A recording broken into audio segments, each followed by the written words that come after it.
Եվ այսպես Երևանում այսօր եւ վաղն անցկացվում է Երևանյան երկխոսություն 2025 միջազգային համաժողովը։ Մասնակցում են աշխարհի տարբեր երկրների բարձրաստիճան պաշտոնյաներ, որոնց թվում են Ֆրանսիայի եւ Հունգարիայի արտաքին գործերի նախարարները, նաեւ Սլովակիայի վարչապետը, փորձագետներ, գիտնականներ, միջազգային կառույցների ներկայացուցիչներ եւ այլ պատվավոր հյուրեր։ Վարչապետ Նիկոլ Փաշինյանը ելույթում ներկայացրել է իր մտորումները Հայաստան-Ադրբեջան խաղաղության գործընթացի ներկայիս վիճակի մասին, շեշտել, որ ի հեճուկս բոլոր փաստարկների եւ սադրանքների Հայաստանի եւ Ադրբեջանի միջև չի լինելու պատերազմ, լինելու է խաղաղություն եւ դա միանշանակ է իր համար։ Ինչպես գիտեք, մենք կարողացել ենք համաձայնեցնել Հայաստանի եւ Ադրբեջանի միջև խաղաղության եւ միջպետական հարաբերությունների հաստատման մասին համաձայնագրի նախագիծը։ Փաստաթուղթը վերջնական տեսքի ենք բերել եւ ավարտել ենք նախագծի շուրջ բանակցությունները եւ անձամբ ես հայտարարել եմ, որ պատրաստ եմ ստորագրել փաստաթուղթը եւ գիտենք, որ Ադրբեջանը պաշտոնապես կապակցում է պայմանագրի ստորագրումը երկու խնդիրների հետ։ Դրանցից առաջինը ԵԱԿ Մինսկի խմբի կառույցների լուծարումն է։ ԵԱԿ Մինսկի խմբի լուծարումն ընդունելի է մեզ համար եւ մենք պատրաստ ենք առաջ շարժվել, բայց մյուս կողմից մենք ուզում ենք հավաստիանալ, որ մենք ու Ադրբեջանը նույն կերպ ենք ընկալում իրավիճակը եւ Ադրբեջանի մտադրությունը չէ իր տարածքում հակամարտային իրավիճակը փակել եւ անվանել այն Հայաստանի տարածք, որովհետեւ վերջին տարիներին Ադրբեջանը սկսել է Հայաստանի ինքնիշխան տարածքի 60%-ն անվանել Արևմտյան Ադրբեջան։ Մենք բազմիցս ասել ենք, որ չի կարող լինել Արևմտյան Ադրբեջան Հայաստանի Հանրապետության ինքնիշխան տարածքում։ Ուստի ընդհանուր առմամբ, որն է մեր առաջարկն ապագայի համար։ Մենք առաջարկում ենք ստորագրել խաղաղության պայմանագիրը եւ զուգահեռ դիմել ԵԱԿ Մինսկի խմբի կառույցները լուծարելու հարցով։ Ես կարծում եմ դա կառուցողական առաջարկ է ունենալ երկու փաստաթղթեր սեղանին դրված եւ ստորագրել այդ փաստաթղթերը միաժամանակ նույն պահին, նույն վայրում։ Հաջորդ խնդիրը, որ Ադրբեջանը բարձրացնում է իր այն պնդումն է, թե Հայաստանի Հանրապետության սահմանադրությունը իբրև պարունակում է Ադրբեջանի նկատմամբ տարածքային պահանջներ։ Ընդհանուր առմամբ պարզ է նաև, որ կողմերը պետք է որևէ տարածքային պահանջ միմյանց նկատմամբ չունենան, եւ դա շատ կարևոր նախապայման է խաղաղության համար։ Եկեք խնդիրն ուշադիր դիտարկենք եւ հասկանանք, արդյոք կան տարածքային պահանջներ Հայաստանի Հանրապետության սահմանադրության մեջ ընդդեմ Ադրբեջանի։ Միակ կառույցը, որը պաշտոնապես կարող է հայտարարել, թե ինչ է պարունակում եւ չի պարունակում Հայաստանի Հանրապետության սահմանադրությունը, Հայաստանի սահմանադրական դատարանն է։ Անցյալ տարի Ադրբեջանի հետ կարողացանք ստորագրել Հայաստանի Հանրապետության եւ Ադրբեջանի միջև սահմանի սահմանազատման երկու հանձնաժողովների համատեղ գործունեության մասին կանոնակարգը, եւ դա պատմության մեջ առաջին միջազգային երկկողմ փաստաթուղթն էր, որը ստորագրվել էր Հայաստանի Հանրապետության եւ Ադրբեջանի կողմից, եւ Հայաստանի Հանրապետության սահմանադրության համաձայն մենք այդ փաստաթուղթը ուղարկեցինք մեր սահմանադրական դատարան, պարզելու թե այդ փաստաթուղթը համապատասխանում է մեր սահմանադրությանը։ Անցյալ տարի սեպտեմբերին Հայաստանի սահմանադրական դատարանն ուսումնասիրեց համատեղ գործունեության մասին կանոնակարգը եւ պարզեց, որ կանոնակարգում Ալմա-Աթայի հռչակագիրը հիշատակված էր որպես հիմնարար սկզբունք Հայաստանի եւ Ադրբեջանի միջև սահմանազատելու գործընթացում։ Ուստի երկու կանոնակարգերը իսկ դա նշանակում է նաեւ Ալմա-Աթայի հռչակագիրը ամբողջովին համապատասխանում են Հայաստանի սահմանադրությանը։ Սա նշանակում է, որ Հայաստանի սահմանադրության մեջ չկա տարածքային պահանջ որևէ հարևանի նկատմամբ։ Հայաստանի եւ Ադրբեջանի տարածքները նույնն են, ինչ խորհրդային Հայաստանի եւ խորհրդային Ադրբեջանի տարածքները։ Արտաքին գործերի նախարարն էլ բացման խոսքում անդրադարձել է աշխարհում տեղի ունեցող անորոշություններին, անսովոր երևույթներին եւ զարգացումներին, որոնց դրսեւորման հավանականությանը երկրորդ աշխարհամարտից հետո ոչ ոք չէր կարող հավատալ։ Ըստ Միրզոյանի այս տարվա թեման նավարկելով անհայտության միջով ուղղակիորեն արտացոլում է մեր ժամանակների ոգին։ Միջազգային կոնսենսուսը խաթարվում է աշխարհաքաղաքական լարվածությունների աճի ֆոնին։ Միջուկային սպառնալիքների վերաբերյալ հռետորաբանությունը կրկին է ի հայտ եկել համաշխարհային խոսույթում, վերադարձնելով անցյալ 100-ամյակի խորագույն վախերից մի քանիսը։ Եվրամիությունը, որը ծնվել է որպես տարածաշրջանային տնտեսական ինտեգրման համայնք, բայց առաջին հերթին որպես խաղաղության նախագիծ, դիտարկում է ներկայումս Եվրոպայի վերազինման ReArm ծրագրի հնարավորությունը, որը նպատակ ունի զգալիորեն ավելացնել պաշտպանական բյուջեն։ Ականատես ենք լինում մարտահրավերական ճգնաժամի խորը վերքերին, երբ սովը համակել է համայնքներին, խաթարվել են մատակարարման շղթաները եւ աբեկչության, ատելության խոսքի եւ անհանդուրժողության ստվերները սպառնում են մարդկային արժանապատվության եւ համակեցության հիմունքներին։ Էթնիկ զտումները հեռավոր սարսափներ չեն, դրանք տեղի են ունենում մեր աչքերի առաջ եւ մենք դա տեսել ենք սեփական փորձով մեր սահմաններին մոտ։ Տառապանքն Ուկրաինայում եւ Գազայում մեկուսի դեպքեր չեն, դրանք նաեւ համակարգային ձախողումների արտացոլանքն են։ Հիբրիդային պատերազմի երբեմնի ուրվականն այժմ դարձել է անհերքելի իրականություն։ Հայաստանի ու Ֆրանսիայի արտաքին գործերի նախարարն էլ փաստաթղթեր են ստորագրել, ապա համատեղ ասուլիսում ամփոփել քննարկումները։ Արարատ Միրզոյանը բարձր գնահատել Ֆրանսիայի դիրքորոշումը Հայաստանի տարածքային ամբողջականության հարցում։ Ժան Նոել Բարոն էլ ասել է, որ Ֆրանսիայի եւ Հայաստանի հարաբերություններն արդեն մեծապես ռազմավարական են, հաշվի առնելով գործակցությունը, որը կա։ Նախարարը նաև տեղեկացրել է, որ Գորիսում Ֆրանսիայի հյուպատոսություն կբացվի։ Պարոն նախարար, կարևոր է նաև նշել, որ մենք բարձր ենք գնահատում, ինչպես եւ նախկինում Ֆրանսիայի դիրքորոշումը Հայաստանի Հանրապետության տարածքային ամբողջականության եւ ինքնիշխանության պաշտպանության հարցում, սահմանների անխախտելիության պաշտպանության հարցում, սա իհարկե տարածաշրջանում կանխատեսելի անվտանգ մթնոլորտի եւ խաղաղության կառուցման կարևոր գրավական է։ Արդյոք ուզում եմ օգտվել եւ ասել հարգելի ներկաներ, որ Հայաստանի Հանրապետությունը հավատարիմ է խաղաղության օրակարգին, մենք այժմ Ադրբեջանի հետ ունենք համաձայնեցված խաղաղության պայմանագրի տեքստ եւ ինչպես նախկինում այսօր եւս մենք պատրաստ ենք օր առաջ սկսել խորհրդակցություններ այդ պայմանագրի ստորագրման տեղը, ժամանակը Ադրբեջանի հետ քննարկելու եւ որոշելու համար, ընդհանրապես մեր շուրջ խաղաղ եւ անվտանգ միջավայր ձևավորելը մեր տարածաշրջանը նկատեմ անմիջական հարաբերությունը Հայաստանի արտաքին քաղաքական գերակայություններից է, առաջնահերթություններից է։ Մենք նաև տեղյակ եք հարաբերությունների կարգավորման շուրջ խոսակցություն ունենք Թուրքիայի հետ եւ տրամադրված ենք ամբողջապես նոր խաղաղ անվտանգ տարածաշրջան կառուցելուն, համենայն դեպս մենք Հայաստանի Հանրապետությունը մեր կողմից այդ ուղղությամբ բոլոր քայլերը անում ենք եւ պատրաստ ենք շարունակել։ Նաեւ եթե մի փոքր լայնացնենք մեր քննարկումը Հարավային Կովկասից, ապա կարծում եմ քարտեզին ուղղված առաջին իսկ հայացքը կարող է մեզ թույլ տալ պնդելու, որ Հարավային Կովկասը առանցքային դեր կարող է ունենալ նաեւ Եվրոպա, Կենտրոնական Ասիա ճանապարհները կամ Եվրոպայում Կենտրոնական Ասիան իրար կապելու, իրար ավելի մոտ դարձնելու գործում, այստեղ եւս Հայաստանի Հանրապետության ամբողջական պատրաստակամությունը ունենք եւ մենք ինքներս նույնիսկ մեր ծրագիր ունենք խաղաղության խաչմերուկը, որը ենթադրում է տարածաշրջանում տրանսպորտային ենթակառուցվածքների ապաշրջափակման, իսկապես մեր եւ Հայաստանի եւ ֆրանսիական կողմի քննարկելի հարցերը շատ են, այստեղ իր շատ կարևոր դեր ունի խորհրդարանական համագործակցությունը, ես տեսնում եմ մեր վաղեմի եւ երկարամյա բարեկամներին նստած այս շարքերում Ֆրանսիայի ազգային ժողովից եւ չեմ կարող ձեզ ծանրաբեռնել բոլոր հարցերով եւ բոլոր ոլորտներով, սա ընդհանրապես շատ համառոտ նկարագրություններ, ինչը մենք արդեն ունեցել շոշափելու այսօր։ Ես եկել եմ Հայաստանում եւս մեկ անգամ նշելու Ֆրանսիայի աջակցություն, որը Հանրապետության նախագահը ցանկացել է, որ լինի կայուն, ամբողջական եւ անխախտ։ Նախ եւ առաջ աջակցություն խաղաղության համաձայնագրին, որը դժվարին բանակցությունների միջոցով ի վերջո եկել է համաձայնության եւ ցանկանում եմ այստեղ ողջունել նաեւ վարչապետ Փաշինյանի համարձակությունը, ինչպես իմ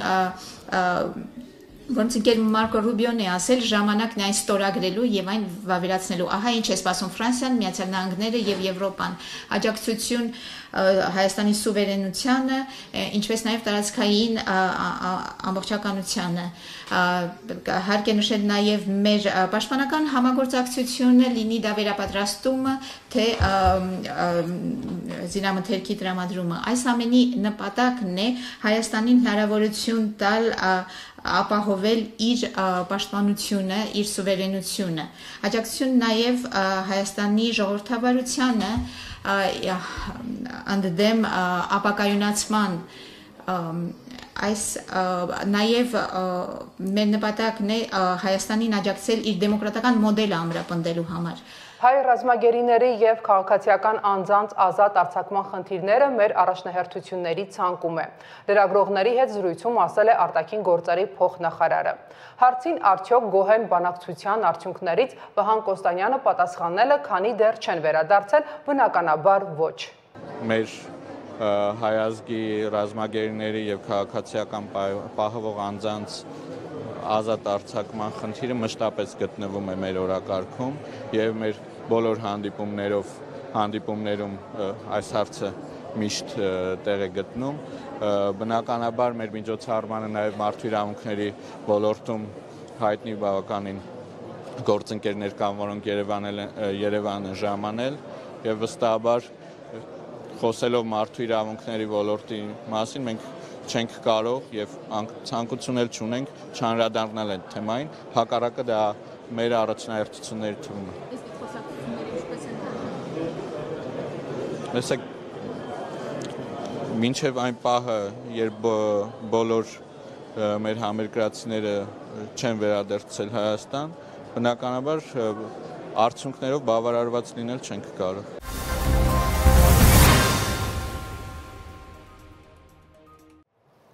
Եվ այսպես խաղաղության ուղղված քննարկումները շարունակվում են։ Ազգային ժողովի նախագահը լրագրողների հետ զրույցում ասել է, որ երբ լինի խաղաղության պայմանագիր, հայերը կարող են ապրել Բաքվում, ադրբեջանցիները կարող են վերադառնալ այն գյուղերը, որտեղ իրենք ժամանակին ապրել են Հայաստանի տարածքում։ Պայմանագիրը կնքելուց 5 րոպե հետո Հայաստանի եւ Ադրբեջանի բնակիչները սկսելու են իրար հետ առևտուր անել։ Լեռնային Ղարաբաղի շրջափակման ժամանակ առևտուր է եղել արցախցիների եւ ադրբեջանցիների միջև։ Արցախի որոշ ներկայացուցիչներ կոնյակ են վաճառել, փող են վերցրել։ Հասարակություններին պետք է պատրաստել դրան։ Ինչ վերաբերում է խաղաղության պայմանագրի կնքման տեղի ու ժամի մասին Հայաստանի առաջարկին ուղղված Ադրբեջանին, Սիմոնյանն ասել է, որ այն ուժի մեջ է եւ իրենք հույս ունեն, որ պաշտոնական Բաքուն կհամաձայնի։ Հիմա ոչ թե գնահատական ենք տալիս, մենք ասում ենք ինչա կատարվում։ Ես չեմ ասում չպետք է վերադառնան։ Այո, Ղարաբաղի հայերը պետք է ինչ որ օր, երբ որ անվտանգ կլինի, վերադառնան եւ ապրեն իրենց տներում։ Մեր եկեղեցիները պետք է մի օր լավ կլինի, որ վերաբացվեն։ Միանշանակ դա, բայց մենք հիմա քաղաքականությամբ ենք զբաղվում, ոչ չենք եկել այստեղ հիմա բիսեդկում նստենք, իրար հետ բամբասենք։ Հասկանամ արևմտյան ադրբեջանցիները։ Չկա, չի եղել ու չի կարող լինել, մոռացեք այդ արևմտյան։ Հայաստան ուզում են գան այստեղ ապրեն, որ նոր ստորագրվի խաղաղության։ Լսեք, ես դա չեմ տեսնում, որովհետև դա անվտանգային առումով այս պայդրությամբ անհնար է եւ ինչպես խաղաղության պայմանագրի մեջ քննարկված է եւ ինչպես խաղաղության պայմանագրի տրամաբանությունը եւ պետք է լինի, ամեն ինչ պետք է լինի փոխադարձ։ Դուք վարչապետի խոստեք երեք մեջ բերում, բայց վարչապետը երեք խաղաղության պայմանագրի կետերից մեկը բարձրաձայն Եվրոմիության տարբեր աշխարհի երկրներից եկած մարդկանց մոտ ներկայացրել է կարևոր կետ է բացահայտել։ Ոչ մեկը այդ հարցը չի տա։ Ձեզ հետաքրքիր է, ես հանգարցակի Ղարաբաղի բնակչության հետ վատ բան կասեմ, թե լավ բան կասեմ, մի հատ դնեք, գրեք, Ալեն Սիմոնյանը վատ բան ասեց ու բոլորը հենց մտնեն մեջը։ Ախպեր, զբաղվեք քաղաքականությամբ, հերիքա զբաղվեք խոսակցությամբ։ Նշանակում է, որ եթե արցախցիները վերադառնան Արցախ, դուք ասում եք ամեն ինչ պետք է լինի փոխադարձությամբ։ Ադրբեջանցիները պետք է վերադառնան Հայաստան, այդ ուղղակի չհասկացա կբացատրեմ։ Ասածս հետևյալն է, որ երբ որ կլինի խաղաղության պայմանագիր, հայերը կարող են ապրել Բաքվում, մնացածը կարող են վերադառնալ այն գյուղերը, որոնք որ ժամանակին իրանք ապրել են Հայաստանի տարածքում, ասենք, չգիտեմ, հիմա ոնց են հայերը ապրում Վրաստանում, նույն տրամաբանության մեջ, այսինքն մենք որ ասում ենք խաղաղություն, պատկերացնում ենք խաղաղություն, բայց մենք իրար բարև չենք տալի եւ իրար չենք նայում, 5 րոպե հետո խաղաղության պայմանագիրը կնքելուց հետո Հայաստանի Հանրապետության բնակիչները եւ Ադրբեջանի բնակիչները սկսելու են իրար հետ առևտուր անել։ Գումարի դիմացին ծառայությունից ազատվելու կամ կարճաժամկետ ծառայություն անցնելու վերաբերյալ քաղաքացիական պայմանագիր խմբակցության պատգամավոր Հայկ Սարգսյանի նախագծի շուրջ աղմուկը չի դադարում։ Խորհրդարանական ընդդիմությունն էլ այն համարում է բանակը կազմաքանդելու իշխանական հերթական պրոյեկտը, նշելով, որ այն պետք է հանվի Հայաստանի օրակարգից։ Պատգամավոր Տիգրան Աբրահամյանն այսօր խորհրդարանում լրագրողների հետ զրույցում ասել է, որ զինվորական ծառայությունը Հայաստանում պարտադիր է եւ այն գնացուցակով ներկայացնել է ոչ միայն ճիշտ չէ, այլև վտանգավոր է։ Աբրահամյանի խոսքով Հայաստանի նման երկրում, երբ մշտապես առկա է պատերազմի վտանգ, զինուժի թվի նվազումը լուրջ վտանգներ է պարունակում։ Որպես կանոն հասարակության շրջանում օգտագործում է ժամկետային ծառայությունը, բայց իրական ձևակերպումը իհարկե պարտադիր զինվորական ծառայությունն է։ Այս օրերին ես նաև տեսել եմ բազմաթիվ իրավաբանների, որոնք նաև իրավական տեսանկյունից են շատ ավելի մատչելի եւ որակյալ նաև վերլուծություն ներկայացնում այս իրավիճակի հակասահմանադրական եւ հակաօրինական լինելու հանգամանքի մասին, բայց կրկնում եմ, այստեղ ոչ միայն օրենքի խնդիր կա, ոչ միայն այստեղ քաղաքականության խնդիր կա, այստեղ կա գաղափարական բավականին մեծ խնդիր եւ սա ջարդում է այն ողնաշարը, որի վրա հիմնված է մեր զինված ուժերը, այսինքն գաղափարական մոտեցումը, հայրենիքի նկատմամբ ունեցած պարտքի զգացումը, երբ որ այդ ամեն ինչը վերահսկում ես ու դա դնում ես բացառապես ֆինանսների վրա, սրանով որևէ խնդիր չես լուծելու։ Մի հանգամանք էլ ասեմ, գիտեք, այդ գումարների հաշվին կարող ենք վճարել, օրինակ, չգիտեմ, մեկի դեպքում 2 պայմանագրայինի Իսկ ով է ասում, որ մեր նման ժողովրդագրական վիճակ ունեցող երկրների պարագայում մենք ունենք այնպիսի մեծ ռեսուրս, որ կարելի է ժամկետային ծառայությունը, պարտադիր ժամկետային ծառայությունը կրճատել, դարձնել փողով, ինչպես հասարակության մեջ է ընդունված ասել, եւ մեծ թվով մարդիկ կօգտագործեն այս հնարավորությունը ավելի բարձր վարձատրությամբ գան ծառայության։ Հանրային արձագանքը միշտ մեծ նշանակություն ունի, քննարկումները թեմայի շուրջ շարունակվում են, կարծում եմ օրենքը գուցե որոշ փոփոխությունների կարիք ունենա, լրագրողների հետ զրույցում անդրադառնալով նախագծին Ալեն Սիմոնյանը շեշտել է, որ այդ օրենքն անհրաժեշտություն է Հայաստանի անվտանգությունն ապահովելու առումով եւ քննարկումները շարունակվում են։ Սիմոնյանը կրկին հիշեցրել է, որ ինքը ծառայել է հայոց բանակում, չհամաձայնելով հնչողային քննադատություններին, թե աղքատների բանակ են ուզում ստեղծել։ Ըստ Սիմոնյանի ինքն աղքատ չի եղել, բայց ծառայել է բանակում։ Ազգային ժողովի նախագահը շեշտել է, որ իրենց նպատակը պրոֆեսիոնալ բանակ ունենալն է։ Հանրային արձագանքը միշտ նշանակություն ունի, քննարկումները շարունակվում են, կարծում եմ, որ օրենքը որոշ փոփոխությունների միգուցե կարիք կարող է ունենալ, բայց անհրաժեշտություն է Հայաստանի Հանրապետության անվտանգությունը ապահովելու համար, եւ այդ քննարկումները շարունակվում են։ Ես կարծում եմ, որ վերջնանպատակը մեր երկրի համար պետք է լինի լիակատար պրոֆեսիոնալ բանակը, որտեղ որ կծառայեն մարդիկ, ովքեր որ դրանք վերաբերվեն որպես մասնագիտություն ամենայն պատասխանատվությամբ եւ այն իրավիճակը, որը որ մեր երկրում եղել է ու կա արդեն տասնամյակներ շարունակ, պետք է ինչ-որ ձևով սկսել կարգավորել, այսքան է։ Նախագիծ ինչպես է նպաստելու, որ պրոֆեսիոնալ։ Ես հիմա նախագծի քննարկմանը չեմ, քանի որ ես հիմա նախագծին չեմ բանա, ես աղքատ չեմ եղել, բայց ես բանակ գնացել եմ։ Նախագծի բովանդակությանը չեմ անդրադառնա, այն մարդիկ, ովքեր որ գումարով փորձել են իրենց երեխաներին ազատել բանակից, դա արել են եւ այս որևիցե նոր որակում տալու որևիցե կարիք չկա, դրա դեմ պայքարը նույնպես տարվում է եւ տարվելու է, բայց ասում նախագիծը ունի հարցեր, որոնք պետք է քննարկվեն եւ դա քննարկվել է։ Պետությունը խստացնում է պարտադիր զինվորական կամ այլընտրանքային ծառայության զորակոչից եւ հավաքներից խուսափելու համար նախատեսված քրեական պատասխանատվությունը։ Քրեական օրենսգրքում փոփոխություններ կատարելու մասին օրենքի նախագիծն ազգային ժողովի նիստում ներկայացրել է Արդարադատության փոխնախարար Գևորգ Քոչարյանն ու մանրամասներ հայտնել։ Կառավարությունում կարծում են, որ նման փոփոխությունները կարող են նպաստել զինվորական ծառայության զորակոչից եւ արժական հավաքներից խուսափելու դեպքերի նվազմանը։ Քրեական օրենսգրքով սահմանված է քրեական պատասխանատվություն պարտադիր զինվորական կամ այլ ընտրանքային ծառայության հայտարարված զորակոչից, քրեական օրենսգրքի 461-րդ հոդվածն է, ինչպես նաև վարժական հավաքից խուսափելու համար, որը 462-րդ հոդվածն է քրեական օրենսգրքի։ Ներկայումս ցավոք նկատվում է պարտադիր զինվորական կամ այլ ընտրանքային ծառայության հայտարարված զորակոչից եւ վարժական հավաքներից խուսափելու դեպքերի աճ։ 2023 թվականի ընթացքում քրեական օրենսգրքի 461-րդ եւ 462-րդ հոդվածներով նախաձեռնվել է ընդհանուր 1499 քրեական վարույթ, իսկ 2024 թվականի ընթացքում ընդհանուր 1779 քրեական վարույթ։ Սա վկայում է քրեական քաղաքականության վերանայման եւ հիշյալ արարքները կատարած անձանց նկատմամբ պատժողական ավելի խիստ քաղաքականության վարման անհրաժեշտության մասին։ Նախագծով առաջարկվում է խստացնել քրեական օրենսգրքի 461-րդ հոդվածի առաջին մասով եւ 462-րդ հոդվածի առաջին մասով նախատեսված արարքների կատարման համար նախատեսված քրեական պատասխանատվությունը։ Մասնավորապես նախագծով առաջարկվում է զինվորական ծառայությունից խուսափելու հոդվածում 461-րդ հոդվածում առաջին մասում պատիժը 2-ից 5 տարի ժամկետով ազատազրկումը փոխարինել 3-ից 6 տարի ժամկետով ազատազրկմամբ։ Իսկ 462-րդ հոդվածում վարժական հավաքներից խուսափելու դեպքում առաջարկում է սանկցիան, տուգանք սանկցիան, ուրեմն առավելագույնը 20 պատիկի չափով փոխարինել 15 պատիկից 30 պատիկի չափով, իսկ որպես ազատազրկում նախատեսված սանկցիան առավելագույնը 2 տարի ժամկետով փոխարինել 1-ից 3 տարի ժամկետով բառերով։ Հայաստանում շարունակվել է Երևանյան երկխոսություն 2025 միջազգային համաժողովը։ Նախորեն ելույթում վարչապետ Նիկոլ Փաշինյանը խոսել է Հայաստան-Ադրբեջան խաղաղության պայմանագրի, նաև այսպես կոչված Արևմտյան Ադրբեջան թեզի ու Հայաստանի սահմանադրության մասին։ Թեմային անդրադարձել է Ռաֆայել Մնացականյանը։ Ռաֆայել, խնդրեմ։ Շնորհակալություն, բարև ձեզ հարգելի բարեկամներ։ Երևանյան երկխոսությունը համաժողովը, որ այս օրերին ընթանում է Երևանում, ինչ խոսք տարածաշրջանային իրադարձություն է։ Միջոցառումը, որը իր շուրջ հավաքել է մի շարք երկրների առաջնորդների եւ դիվանագետների, այս տարի շատ կարևոր ենթավեռնագիր ունի։ Երևանյան երկխոսություն, Հարավային Կովկասը, ռազմավարական հանգույց, մարտահրավերներ եւ հնարավորություններ։ Ինչ խոսք, մեր տարածաշրջանը դարեր շարունակ իրապես ռազմավարական հանգույց է եղել եւ մարտահրավերներով, փորձություններով լի տարածաշրջան,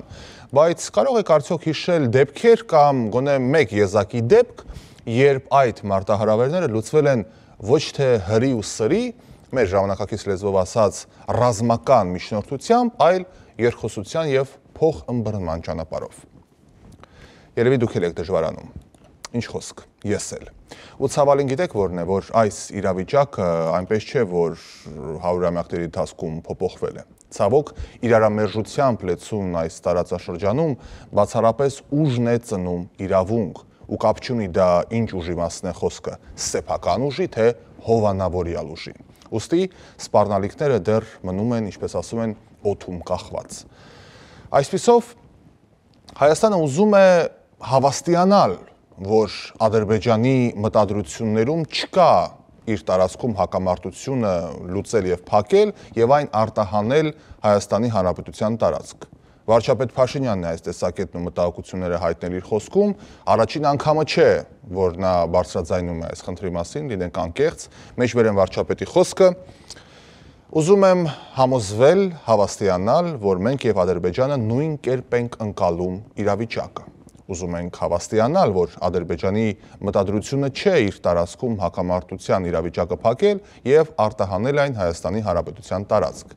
Ինչու ենք այդպես ասում, որովհետեւ գիտեք, որ դժբախտաբար վերջին տարիներին Ադրբեջանը սկսել է Հայաստանի Հանրապետության ինքնիշխան տարածքի մոտավորապես 60%-ն անվանել այսպես կոչված Արևմտյան Ադրբեջան, եւ գիտեք մեր դիրքորոշումը այդ հարցի վերաբերյալ։ Մենք բազմիցս ասել ենք, որ չի կարող լինել Արևմտյան Ադրբեջան Հայաստանի Հանրապետության ինքնիշխան տարածքում, ուստի ընդհանուր առմամբ ո՞րն է մեր առաջարկը ապագայի համար։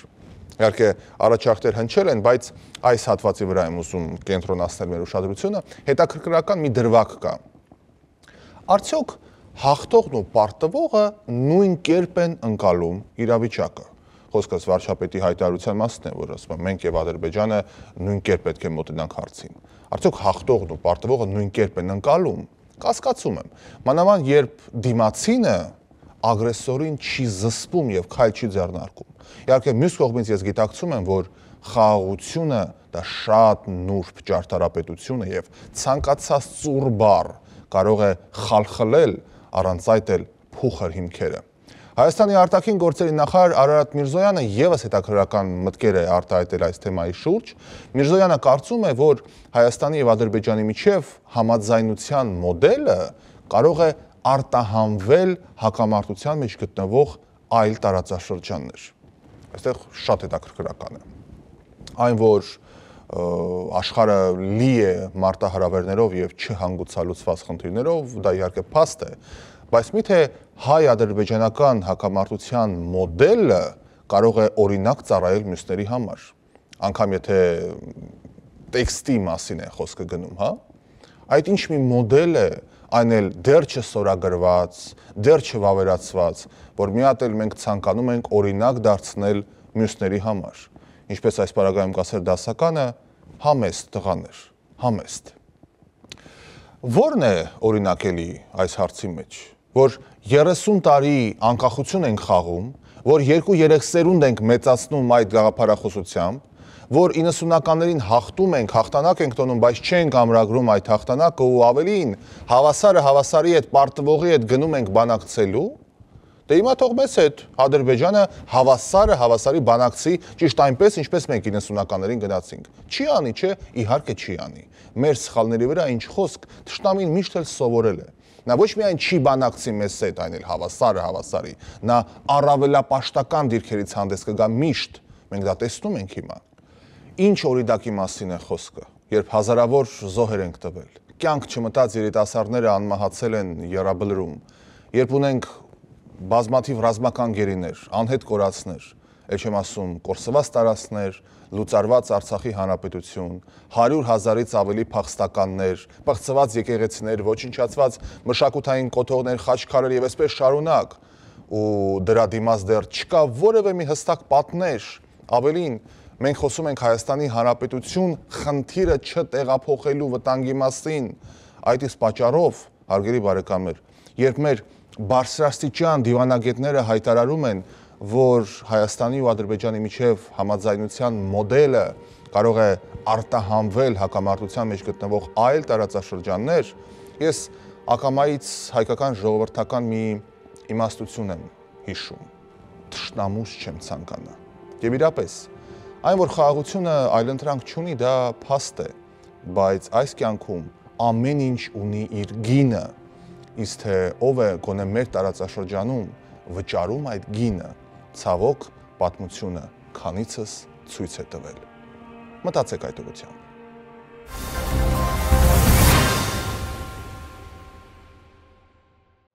Եվ այսպես, մայիսի 28-ը Հայաստանի առաջին հանրապետության ստեղծման օրն է։ 1918-ին հենց այս օրը Հայոց ազգային խորհուրդը հայտարարեց անկախ Հայաստանի հանրապետության ստեղծման մասին։ Հայ ժողովուրդը վճռական այո ասաց գոյության իրավունքին։ Ծանր մակարումների գնով Բաշ Շապարանի, Սարդարապատի և Ղարաքիլիսայի հերոսամարտերով ձեռք բերված երկար սպասված պետականությանը։ 1918 թվականի մայիսի 22-ից 28-ին թուրք զավթիչների դեմ մղված պատմական հերոսամարտի 50-ամյա տարեդարձի օրը տեղի ունեցել Սարդարապատի հուշահամալիրի բացումը։ Այն կառուցվել է ճիշտ այն վայրում, որտեղ տեղի է ունեցել Սարդարապատի ճակատամարտը։ Անկախ Հայաստանի առաջին վարչապետը Հովհաննես Քաջազնունին էր, վերջինս Սիմոն Վրացյանը։ Առաջին հանրապետությունն ընդամենը 2 տարվա կյանք է ունեցել, մինչև 1920 թվականի դեկտեմբերի 2-ը։ Վարչապետ Նիկոլ Փաշինյանը նախագահ Վահագն Խաչատուրյանի, արժանախագահի և Հայաստանի Հանրապետության բարձրագույն խորհրդի ղեկավարության հետ հանրապետության տոնի առիթով այցելել է Սարդարապատի հերոսամարտի հուշահամալիր։ Նիկոլ Փաշինյանը ծաղկեպսակ է դրել Սարդարապատի ճակատամարտի հերոսների հիշատակը հավերժացնող հուշահամալիրին և հարգանքի տուրք մատուցել նրանց հիշատակին։ Հնչել է Հայաստանի Հանրապետության պետական օրհներգը, ապա տեղի ունեցել տոնական քայլերթ։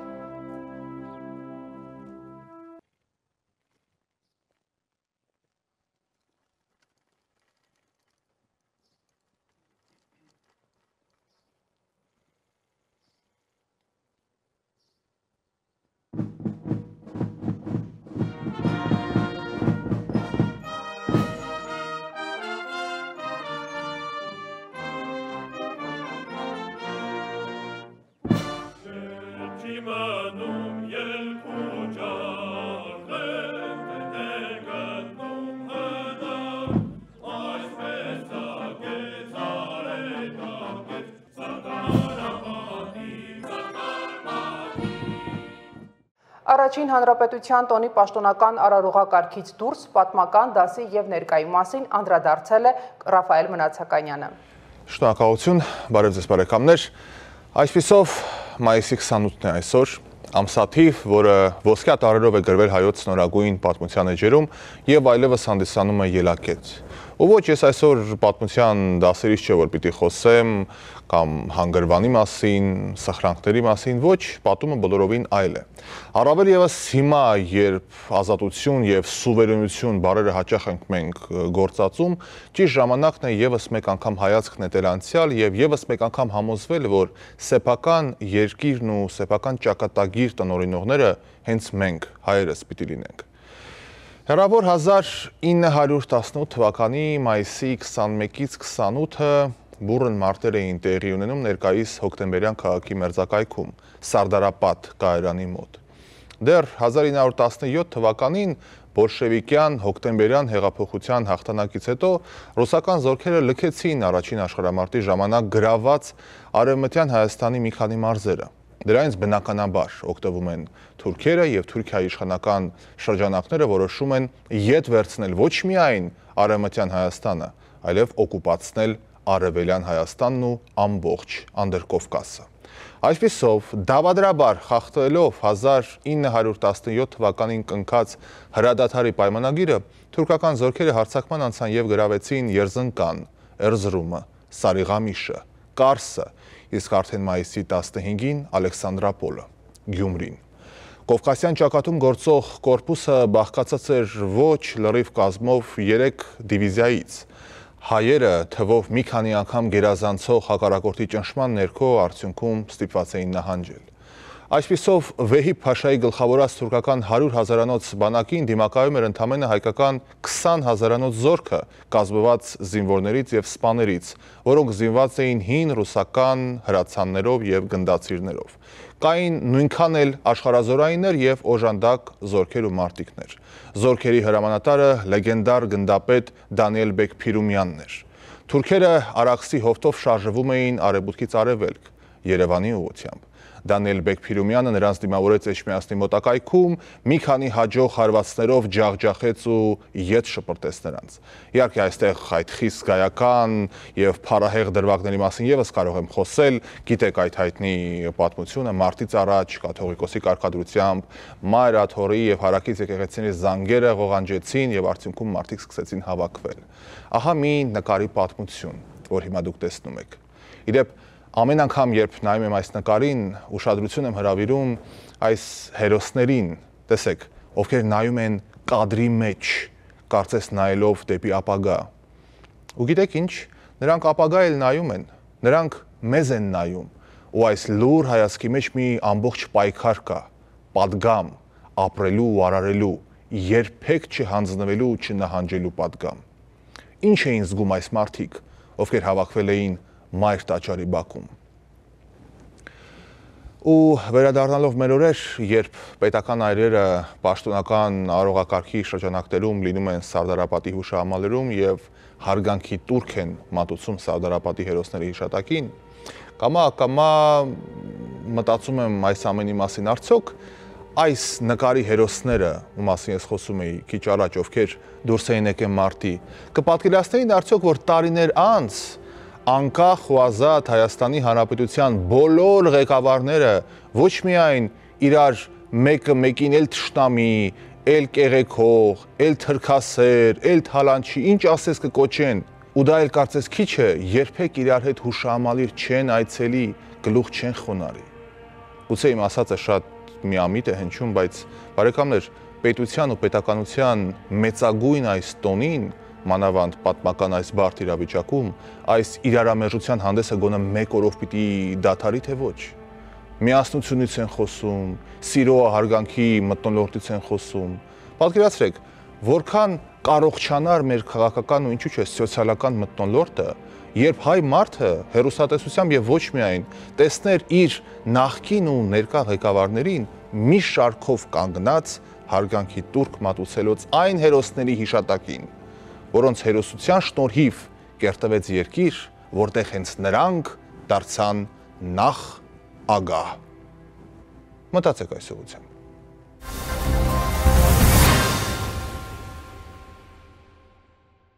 Եվ այսպես գիշերը ժամը 1-ից 1:15 ընկած ժամանակահատվածում Ադրբեջանի զինված ուժերի ստորաբաժանումները կրակ են բացել Սյունիքի մարզի Խոզնավար բնակավայրի ուղղությամբ։ Վնասվել է բնակելի տուն, տուժածներ չկան։ Հայաստանի պաշտպանական գերատեսչությունն ադրբեջանական կողմին կոչ է անում հետաքննել գնդակոծման փաստն ու հանդես գալ հրապարակային պարզաբանումներով։ Հայաստանն Ադրբեջանին առաջարկել է սահմանային միջադեպերի հետաքննության մեխանիզմ ստեղծել։ Խոզնավարի հատվածում կրակոցներին անդրադարձել է անվտանգության խորհրդի քարտուղարը։ Արմեն Գրիգորյանն ասել է, որ դիվանագիտական խողովակով խորհրդակցություն է իրականացվում Ադրբեջանի հետ, որպեսզի խաղաղության պայմանագիրը ստորագրվի։ Խաղաղության կառուցման գործընթացում առաջընթաց կա, ասել է Արմեն Գրիգորյանը։ Կողմերը հայտարարել էին, որ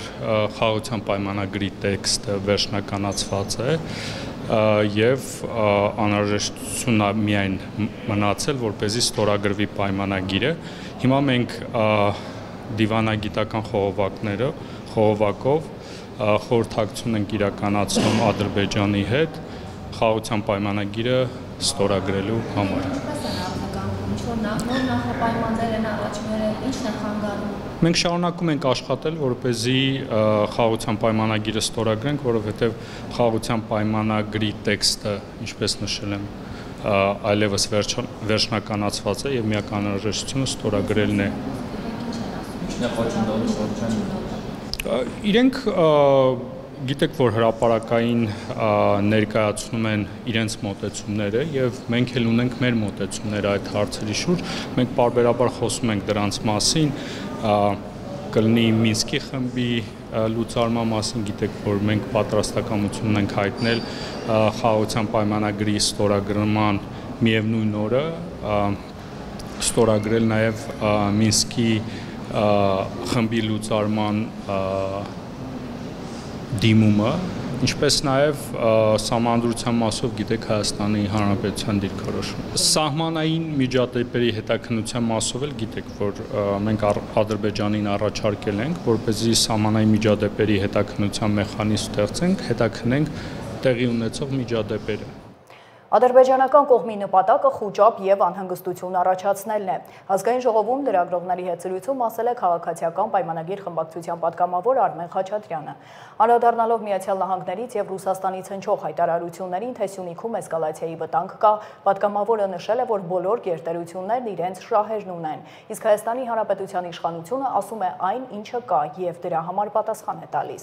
Իսկ որևէ գերտերության հայտարարություն չես կարող ասել ինչ հիմքեր ունի, ասել է Խաչատրյանը։ Պատգամավորը վստահ է, որ եթե կնքվի խաղաղության պայմանագիրը, չեն կրակի։ Խաղաղությունն այլընտրանք չունի, շեշտել է պատգամավորը։ Ցավոք սրտի այդ սահմանային հատվածներում նրանք բնակչություն չունեն, տասնյակ հարյուրավոր կիլոմետր խորքում բնակչություն չկա, եւ եթե նրանք կրակում են, անգամ զորավարժություն են անում, դա ինչ որ չափով հնարավոր է որ լսում են մեր գյուղերում եւ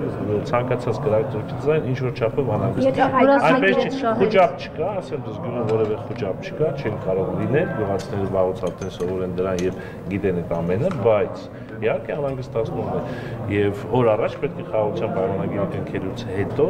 այդ խնդիրների լուծում։ Եթե կնքվի չեն կրակի ձեր կարծիքով։ Եթե կնքվի, այո, ես վստահ եմ որ չեն կրակի, որովհետեւ եթե կնքվի արդեն զորքերը չեն սահմանապահ գործառույթ իրականացնելու, այդ սահմանապահ գործառույթ իրականացնելու սահմանապահ զորքերը երկուս տեք իսկ նման պայմաններում մենք տեսնում ենք որ այդպիսի դեպքեր չեն։ Վարչապետը կառավարության նիստում անդրադարձել է հանրության շրջանում քննարկման թեմա դարձած հարսանեկան միջոցառմանը, որը տեղի էր ունեցել մարզահամերգային համալիրում։ Համալիրը տարիներով քանդվել է, քայքայվել ու հիմա միլիարդներ են ներդրվել, բայց դեռ չեն կարողացել քայքայման process-ը կանգնեցնել, ասել է Նիկոլ Փաշինյանը։ Ինչ վերաբերում է նման միջոցառումների անցկացմանը, պետք է քաջալերել, ասել է վարչապետը։ Աղմուկ բարձրացավ, որ մարզահամերգային համալիրում տեղի է ունեցել հարսանիք։ Հասկանում եք, այն որ տարիներով մարզահամերգային համալիրը քանդվում էր բառեզգումն իմաստով, քանդվում, քայքայվում էր, եւ մենք այսքան միլիարդներ ենք դնում, հələ չենք կարող կանգնացնենք քայքայման process-ը։ Բա պետք է տնտեսվարությամբ զբաղվի, բա ասենք մարզահամերգային համալիրում ինչ պետք է տեղի ունենա։ Ինչ պետք է տեղի ունենա, համերգ տեղի ունենա, համեր, այն որ ընդհակառակը պետք է քաջալերել, որ այսօր Հայաստանից ու դրա մասին ոչ մեկ չի խոսում։ Հարյուրավոր ընտանիքներ գնում են Դուբայում հարսանիք են անում, հետ են գալիս։ Իսկ որ ստեղ կարա բանի սննդի համակարգը աշխատի, կարան երաժիշտները հավելյալ գումար ստանան։ Վերջը ենթակա դիզայներները հավելյալ գումար ստանան, չգիտեմ,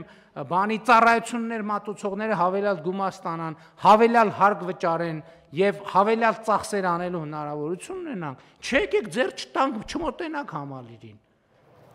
Ըստ Նիկոլ Փաշինյանի այս մոտեցումն է նաև եկեղեցիների նկատմամբ։ Վարչապետն ասել է, որ վերջերս մի քանի տաճարներում մոմ վառելուց հետո կրթության նախարարին հարցրել է, արդյոք խնդիր դնում են այնտեղի սանիտարական վիճակի մասին։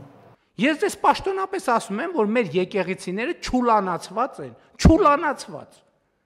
Ով որտեղ ինչ ոչ պետքական ապրանք ունի, մեկ էլ գնում ես տենում ես, ասենք ինչ որ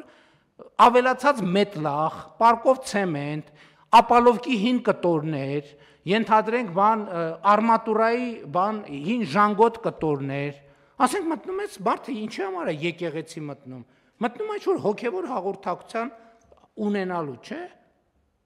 Մեկ էլ մտնում ես այստեղ աղբա լցրած, այնտեղ աղբա լցրած, այնտեղ ինչ որ մեկի հին շորերն են, այնտեղ մեկը կոշիկներն ա դրել, այնտեղ մեկը իր հին կռավատն ա վերը դրել։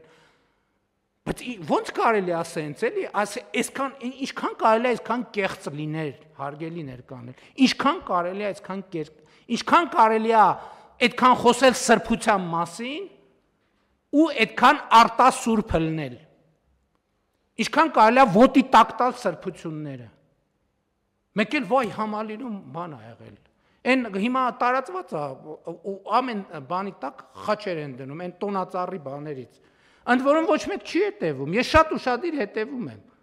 Մի ամսից այդ լուսերի կեսը խփում է։ Ոչ մեկ էլ չի մտածում, որ դա պետքա փոխել։ Կարևորն այն է, որ առաջին օրվա բացումնարին նկարեցին Facebook-ում գցեցին։ Արդեն երեկոյան ժամերին խաչ չի, սենց կիս այդ բան, ոչ մեկ չի մտածում, որ այդ պետքա փոխել։ Ու սա վերաբերմունքը հասկանում եք, խաչի նկատմամբ էլ այս վերաբերմունքը,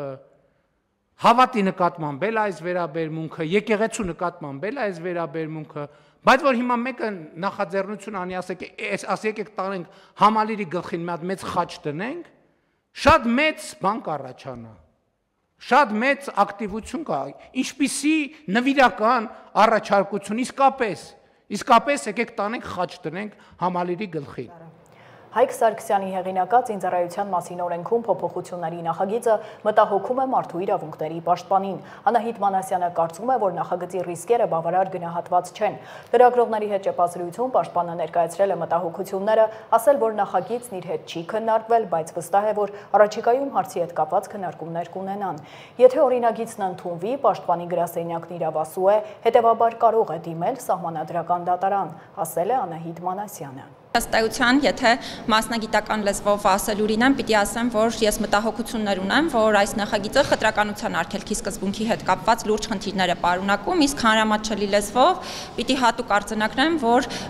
ես անթույլատրելի եւ անընդունելի եմ համարում սոցիալական ցանկացած շերտավորում մեր երկրում, որը կարող է կապված լինել այդ թվում սահմանադրությամբ սահմանված պարտականությունների հետ եւ չի կարելի երկրում այնպիսի իրավակարգավորումներ եւ այնպիսի մեխանիզմներ նախատեսել, որոնք կարող են մարդկանց համար առնվազն հանրային ընկալումների առումով տպավորություն ձևավորել, որ որևէ պարտականության հետ կապված արտոնությունը կարող է պայմանավորված լինել անձի գույքային դրությամբ, այսինքն գումար ունենալու կամ չունենալու հանգամանքով, եւ երկրորդ հանգամանքը, որը հիմա դարձյալ կուզենամ շեշտադրել, այն է, որ մենք բոլորս գիտենք, որ զինված ուժերում բավականին լայն տարածում ունեն ոչ կանոնադրային հարաբերությունները, ենթամշակույթին բնորոշ հարաբերությունները, եւ այս տեսանկյունից դարձյալ իմ մտահոգությունն այն է, որ ռիսկերը բավարար չափով գնահատված չեն եւ հաշվարկված չեն այդ հարաբերությունների խորացում ստեղծելու տեսանկյունից։ Առաջին հերթին սահմանադրական դատարան դիմելու հնարավորությունն է, որը միանշանակ, եթե իհարկե նախագծային կարգավորումները մեր կողմից դեռ ուսումնասիրության փուլում են, որովհետեւ շատ ավելի մեծ նախագիծ է, քան այն տրամաբանությունը, որը հանրային քննարկումների տեղիք է տվել, բայց միանշանակ, եթե ես համարեմ, որ նախագծային կարգավորումներում չեն լուծվում այն խնդիրները, որոնք ես ինքս տեսնում եմ, դիմելու եմ սահմանադրական դատարան, բայց այս պահին էլ հույս ունեմ, որ գործընկերները ըստ էության հաշվի կառնեն այն բոլոր դիտարկումները, որ ներկայացրել ենք եւ ըստ էության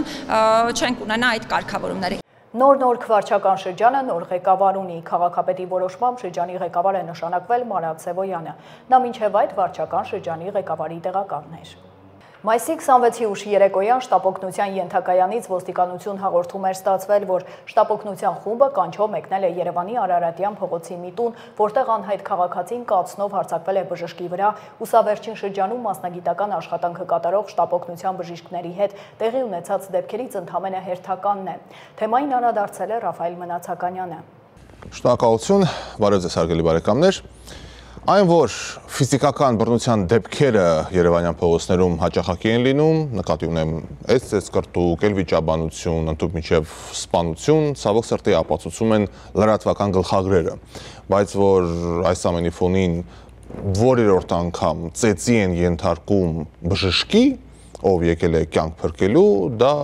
որևէ կերպ չեմ կարողանում հասկանալ։ Կարծում եմ կռայեցիք, որ խոսքը հերթական ծեծված բժշկի մասին է։ Այո, բարեկամներ, հերթական դեպքն է գրանցվել մայիսի 26-ի ուշ երեկոյան։ Ես հիշեցնեմ, որ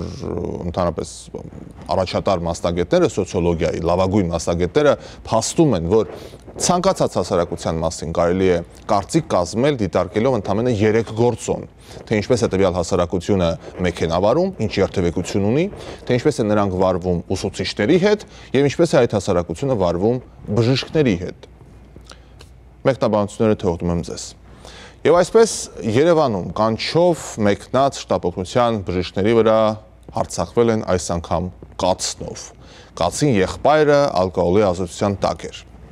ինչը բնավ չի արդարացնում նրա վարքագիծը, ինչպես ասում էր դասականը, այդ չեք կարող մի խմեք, մենք կրակը չենք ընկել ձեր ձեռքը։ Մեկը խմում է կացնով հարձակվում, մեկը խմում է կնոջն է ծեծում, մյուսը քաշում է, դանակ է քաշում, այսպես մինչև ուր։ Մեզ մոտ ընդհանրապես ձևավորվել է մի իրավիճակ, որ եթե շտապօգնության խումբը մինչև կանչի վայր հասնելը, եթե վթարի չի ենթարկվում, ուրեմն անպայման պետք է ծեծի ենթարկվի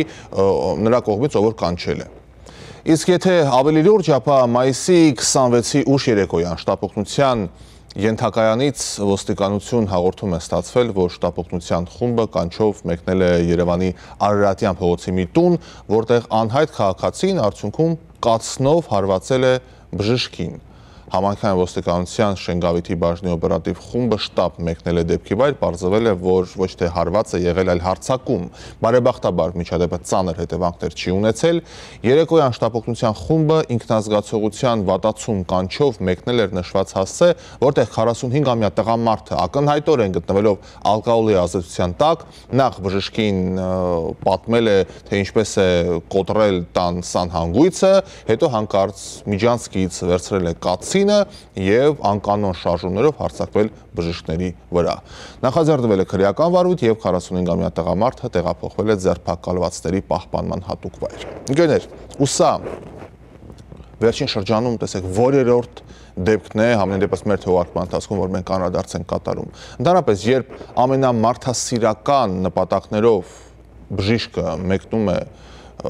օգնություն ցուցաբերելու եւ մարդկանց մարդատյացությամբ են դիմավորում, այս քայլերը պետք է հետևանք ունենա։ Բայց խնդիրը բարոյականից զատ նաև քրեա իրավական կողմ ունի։ Սրան որպես կանոն քրեականորեն բաժելի արարքներ որակավորումը պետք է տան։ Պատկերացնում եք, մենք այս լուսավոր դարում հասել ենք մի հանգրվանի, երբ ԶԼՄ-ները հատուկ հաղորդագրություններ են տարածում,